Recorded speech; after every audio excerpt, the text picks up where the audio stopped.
Well, ladies and gentlemen, boys and girls, welcome to another episode of Rim Shots with Sean. I've got a very special guest here, all the way from Santa Cruz, California, who has just overcome a power brownout. The one, the only, Mr. James Durbin. How are you, sir?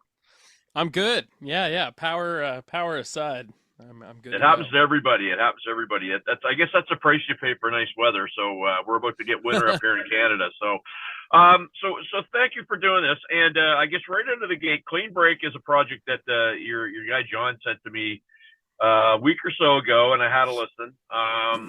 It's some good stuff. What's the origins of this project? Well, when I signed to Frontiers Music SRL just after ending my tenure with Quiet Riot at the end of 2019, um, Quiet Riot was with Frontiers, and we had just finished recording Hollywood Cowboys, which would be the most recent Quiet Riot album release that I was on and that they've put out. And so that was end of 2019. Frontiers reached up and we're like, sad to see you go. Would you like to stay with the label and work on some solo stuff? So when we originally signed, um, when I originally signed with Frontiers, the plan was to do a solo album and then do a Frontiers band project, like they're so known for putting together.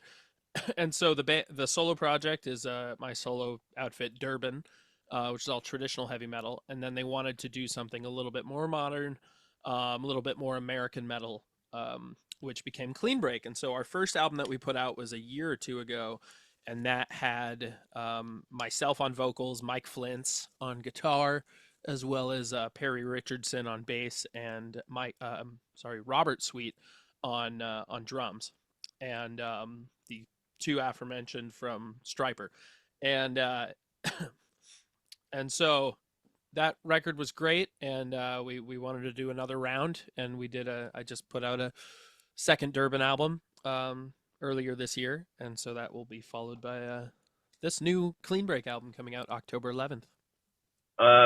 So there's a couple of things here that I get connections that I'm going to hit you with. So there's a record store up here in Canada that just went out of business, but they contacted me, I kid you not, yesterday to say that I had requested that Quiet Riot album if it ever came in to get me a copy, and it came in 2 days ago, and they're sending it to me, and I have it at the end of the week, so that's kind of cool.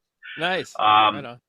and I interviewed Michael Sweet 2 weeks ago, and Robert Sweet was actually a huge influence on me. I believe that the term that I use, I feel like I owe him some sort of residual money for the amount of drum licks that I steal growing up and learning how to play. So, the new album. So, who do you have involved in that? And I mean, the thing I like about Frontiers, they're really the last. I don't want to say a dying breed, but they're the last of a group that's still putting out solid, heavy music that we're very few are doing that anymore. Yeah, Frontiers is a great place for if you want to rock. Frontiers is the right place to be. Um, so currently on the main lineup, the focal point lineup of the second one is just Sans, Robert, and Perry. So it's myself and Mike Flintz at the helm. We also had Alessandro Dovecchio. This was one of his last projects, working with Frontiers directly. Um, and so I've always loved working with Alessandro. I got to meet him and work with him the first time when I was with Quiet Riot and we were in Milan, and we did the Frontiers Rock Festival where we recorded and filmed One Night in Milan, which was the Quiet Riot live album. And then he got Nicholas Papapico, I think is how you, or Papapicho. I don't know how to pronounce his last name, but he plays with I think it's Robin McCauley and yeah, a bunch of other guys, but through Frontiers. So Nicholas is on drums and Alessandro's on bass and backup vocals. I mean, Alessandro's just he's a monster at Yeah, everything. yeah. It's for the longest time. So it's strange, at this point, since he's departed from working with Frontiers directly, but uh, he was so integral to the Quiet Riot albums and helping with production and putting things together there. He played keyboards on Thunderbird with Quiet Riot when we were there, which was the first time that they'd ever had keyboards on it live, which was really cool, beautiful, beautiful tribute to Randy Rhoads and Kevin DeBro, and then just such a powerhouse bass player, vocalist, songwriter, guitar player. His, his fingerprints are all over this record and the last one especially. Yeah, he really seemed to be the Swiss Army knife for that label when he was there, because I mean, everybody that put something out, he was referenced as a producer, a player, or whatever. And so yeah, it was.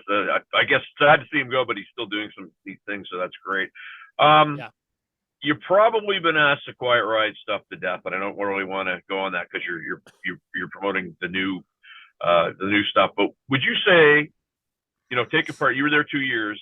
Was it the proper amount of time for you to be there? And I guess when you left, did it serve? I don't want to say serve the purpose, because it sounds like you're in and out to do something. But did it, I guess, propel you to what you wanted to do after you did the American Idol stuff and the other things that you were trying to do to kind of break into that genre? Like, was it a good, I guess, 2 years for you?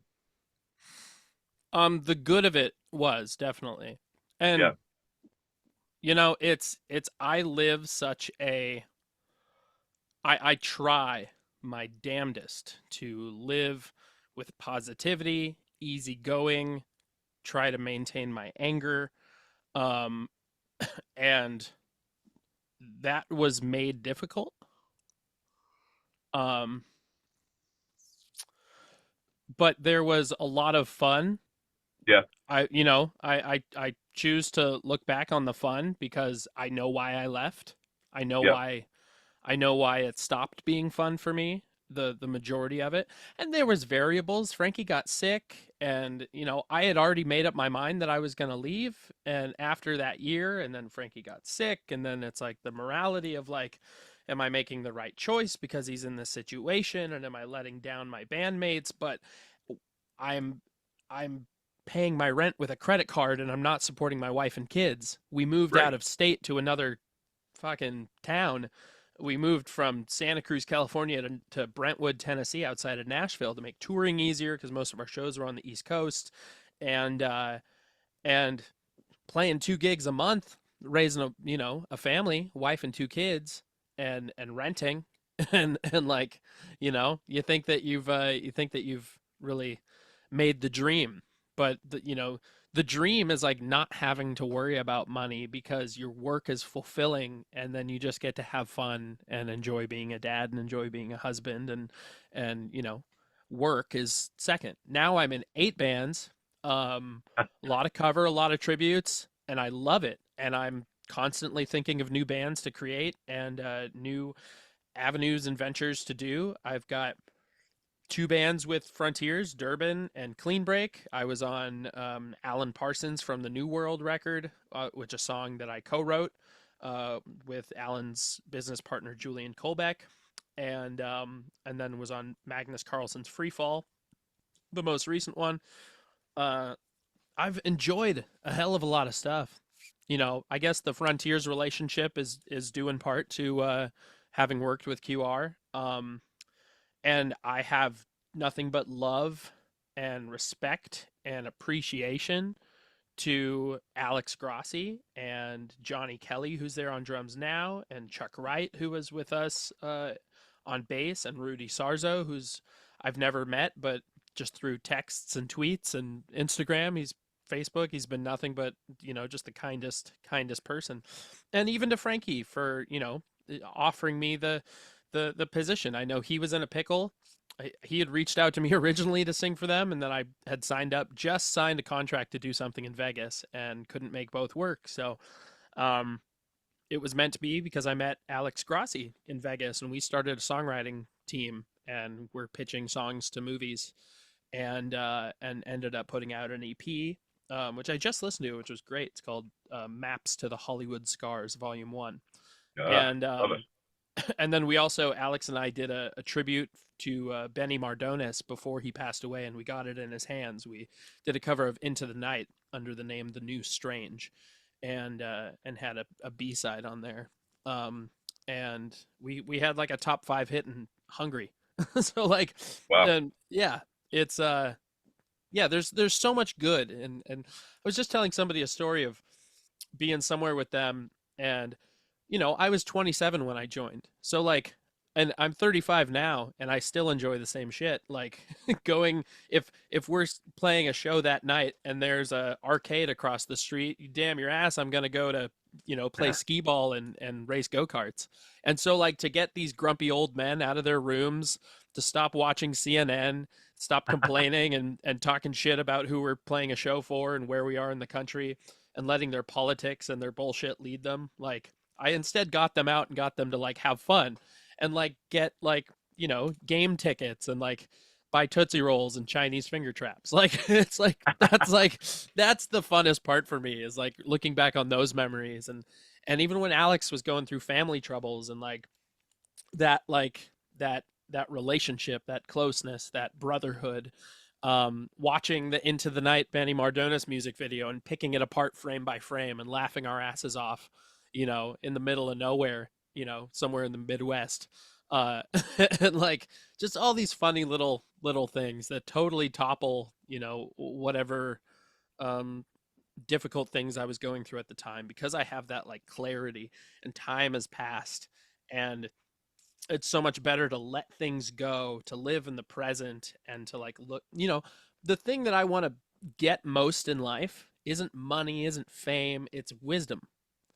Right. And I thought for the longest time that that's what I wanted, that I wanted to be the singer of some older band that was established and had their hits, and I just get to sing the hits.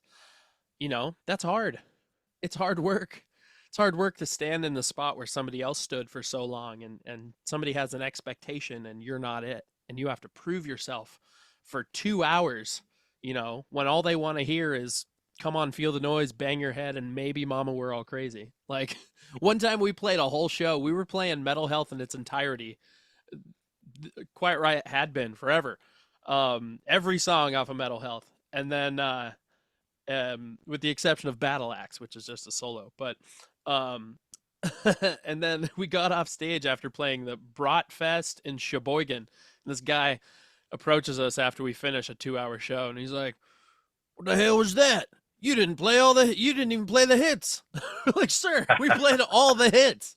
What? Yeah, There yeah. are no other hits. It's all of Great. Metal Health, half of Condition Critical, QR3, bad to the down to the bone. All these. It's just so funny. So yeah, it's a lot of work, but like going from American Idol and doing covers on there, and I've had a career for 15 years, and whatever that, and that's not comparing that career to anybody else's, because that would be ridiculous, because my accomplishments are my own accomplishments. um I've had top 10 albums, I've had top 10 singles, I've had top but almost the majority, 60-70% of what I've released has been top 40 charting material. Great. um Throughout my career, whether that's just James Durbin or Clean Break or Quiet Riot or what have you. Like, that's just a chapter in that book. And I learned a whole lot about myself. And it was funny that, like, 2.5 years of doing that, of incurring all this credit card debt from having to pay rent.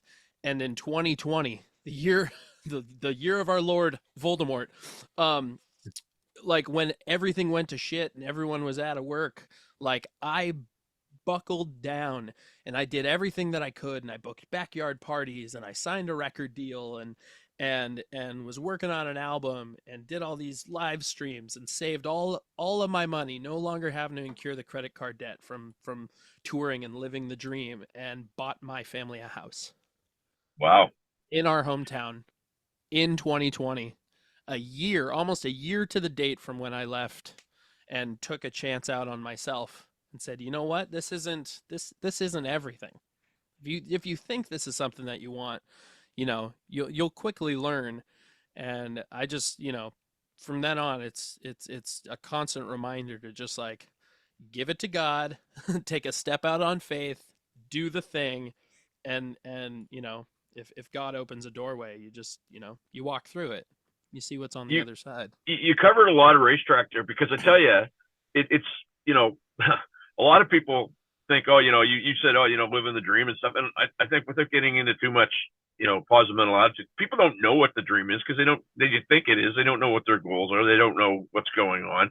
And I mean, for you to kind of basically, go through all that. And then in 2020, I mean, my podcast started because I couldn't play, right? And Yeah.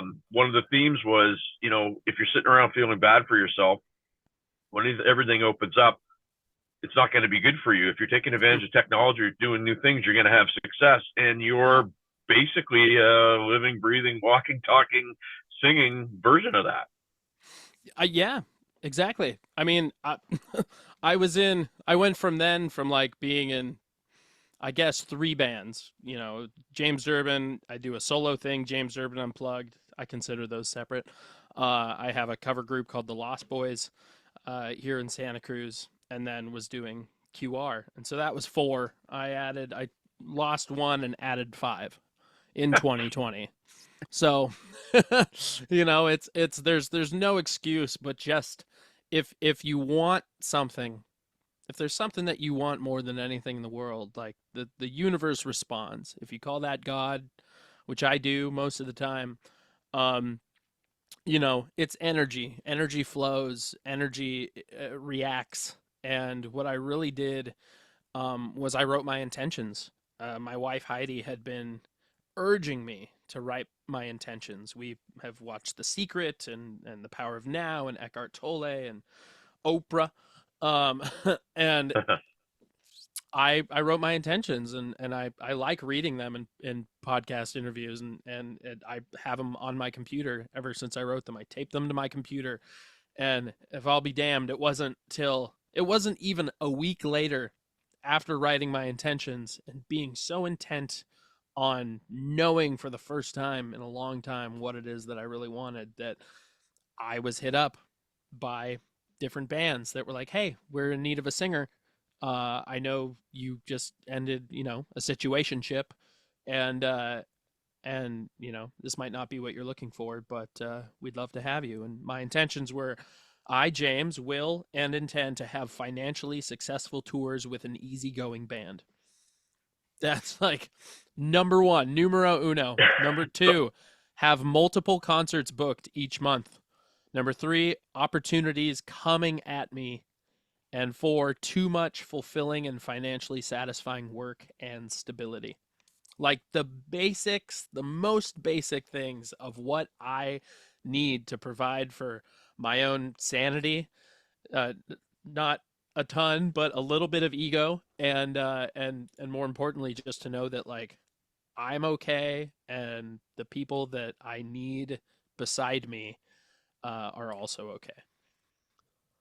They always say in social media how people talk, oh, Facebook is listening to you, and they're saying it's saying stuff, and I'm going to say, in a way, that's very interesting what you just read there, because not 10 minutes before we did this, I had a conversation with a guy who he's getting frustrated in the music business. And I just said, well, what are your goals? Well, I don't know.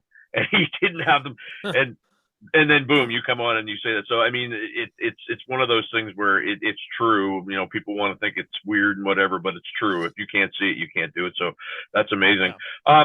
Just before, we kind of talk about the new project for a couple of minutes of the project Mm-hmm. coming out. I will say this: when you joined Quiet Riot and I heard you, I was like, that guy's gonna blow his throat out, man. The way he was singing, I was just convinced.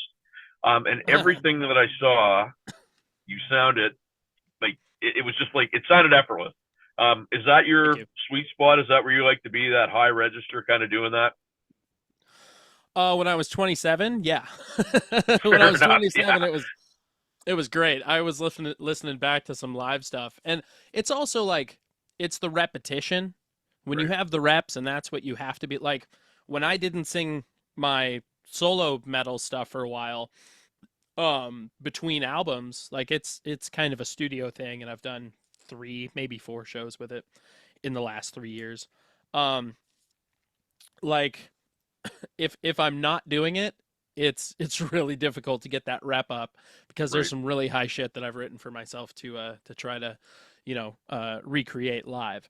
And it's no laughing matter. But then I look back on what I had to like I wanted to give people as much of the experience of listening to Kevin DeBro scream his head off Hmm. on those first two Quiet Riot albums as possible. Like, Metal Health was so many people's first metal experience, their first foray into heavy metal. Yeah. Yeah. It was one of mine. It was Dio, Holy Diver, and it was Quiet Riot, Metal Health. And all but much later, I was born in '89, but I found it. I had a video game, some wrestling video game, and it was garbage, but I kept it because the intro song was Bang Your Head, Metal Health, and I would just put on the loading screen and have it play the song over and over, and I just listened to it on end.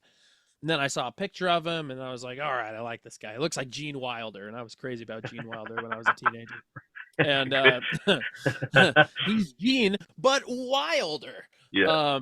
Yeah. And then seeing footage from the US Festival, and just just blew my mind at every turn. And how he striped his microphone stand, and I would never be rail thin like that.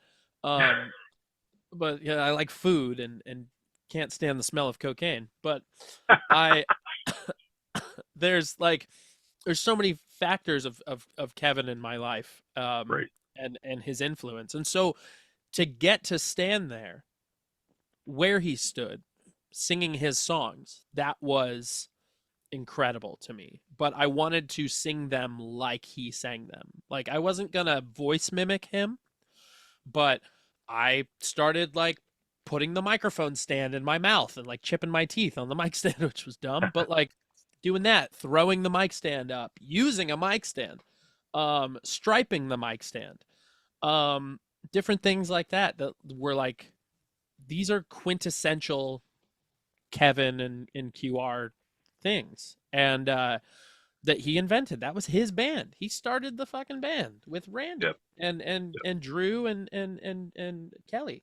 And like, that was his baby, And so to like honor him in that way, and by giving my all. Fortunately, we played everything like down a half step or a whole step, so that made Right. things a lot easier.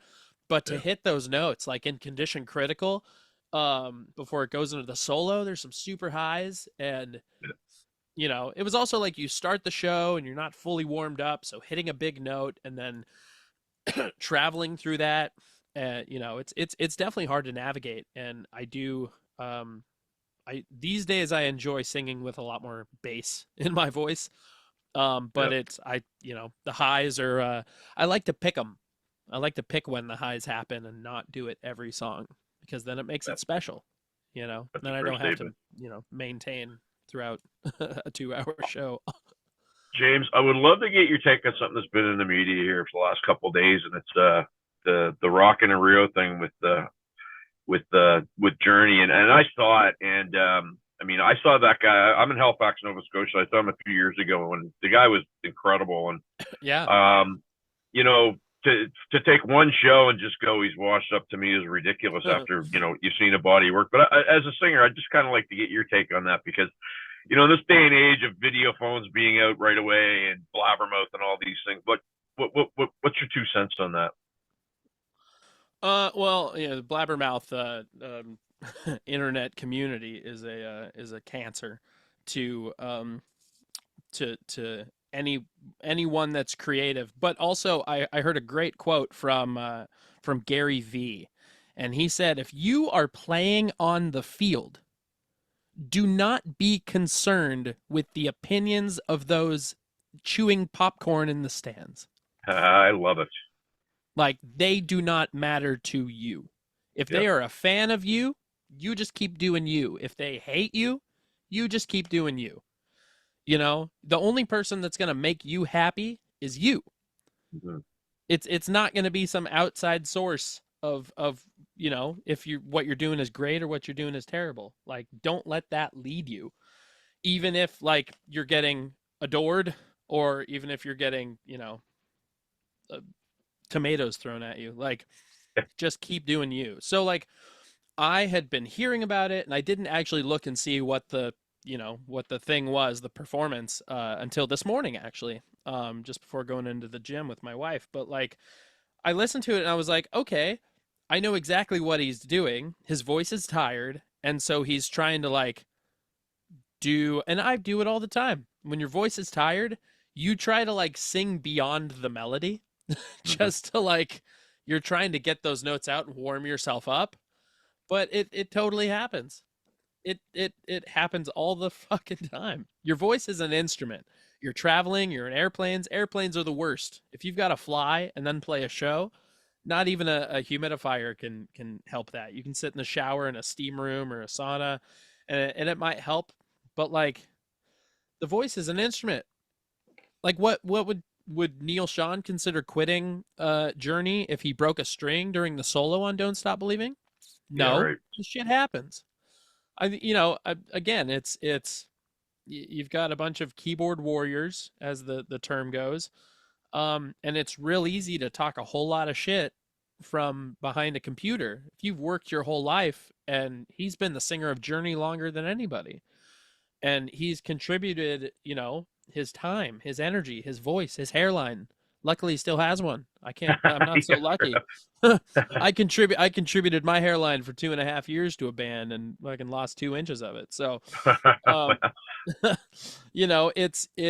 he's got so much going for him, but also I was like reading comments and things, and a couple of the informative ones, and it seemed like there was a number of people saying that the Filipino community um, is like that. They're very forward with Mm. things, and honesty, and putting everything forward.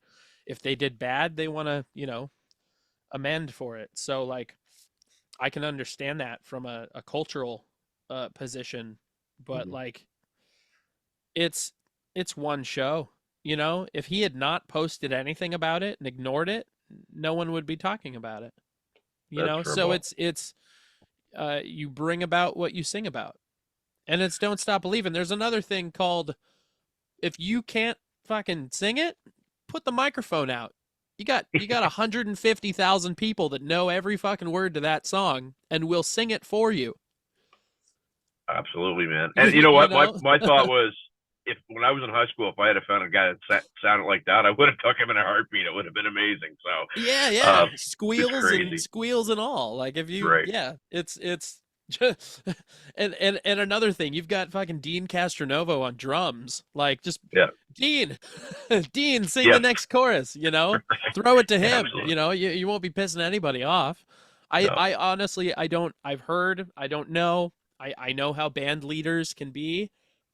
If you own a band and you own the majority, and you're the band leader, you're very certain about what you expect, and some people remind you that you're not the person who used to stand there. That wasn't my case, but I've heard in other people's cases.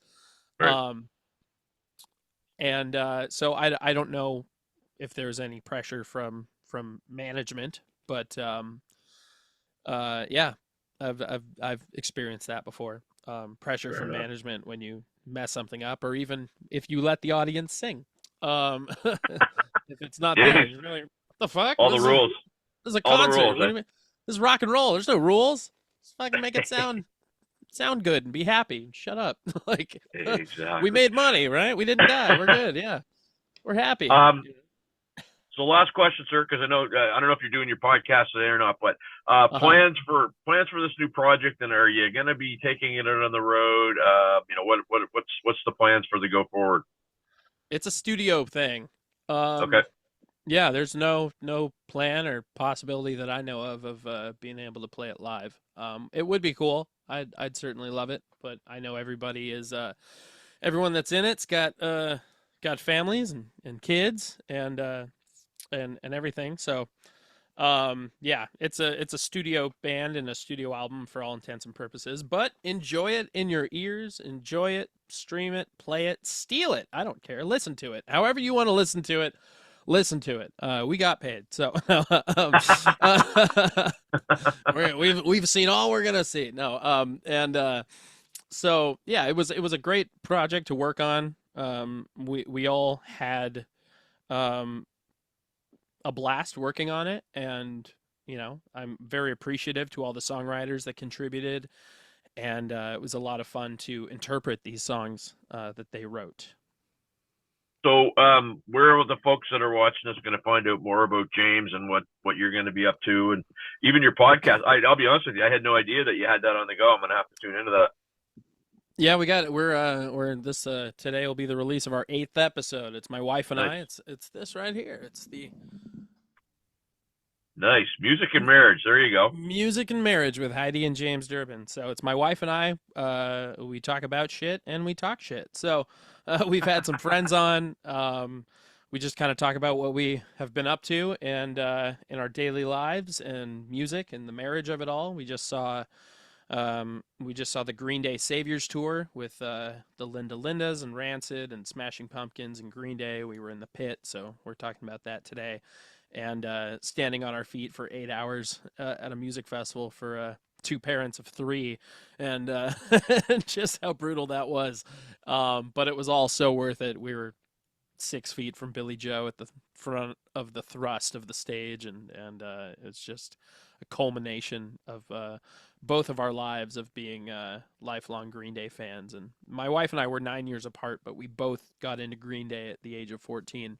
And hers was with Dookie, mine was with American Idiot, and they're celebrating the 30-year anniversary of Dookie, and the night that they played was the 20-year anniversary of American Idiot. So it's pretty cool and pretty special to both of us. Very cool. Well, sir, I want to thank you for doing this. It was very nice to meet you. And Likewise. yeah, like I say, I'm gonna check out definitely what you're doing, and just for where people can find out what you're up to. Where do they go? Best place is Instagram. I'm at James Durbin Official. It's the one with the blue check mark. And I mostly, like I said, I'm in 8 bands, and 5 or 6 of those actually play shows, and most of those are in the areas around where I live. So my kind of national and international touring days at the moment are on hold, and I'm constantly playing around California. Yeah, I've got my tour dates listed on my Instagram page and all sorts of things. If you want to know what's coming out, what is out, what's been out, and what will be out, you can find it there. Thank you so much, sir. Very nice to meet you. Likewise. Thank you for your time. Enjoy that California weather. Oh, yes, sir. I will. Knowing what you're what's heading your way. Where are you? What's coming? I'm on the east coast of Canada, man. So it's we're pretty much very similar to Boston. Okay. Yeah. So brutal. It's not like Toronto or Chicago. So okay, that's good. All right, my friend. Thank you so much. Likewise. Appreciate you. All right.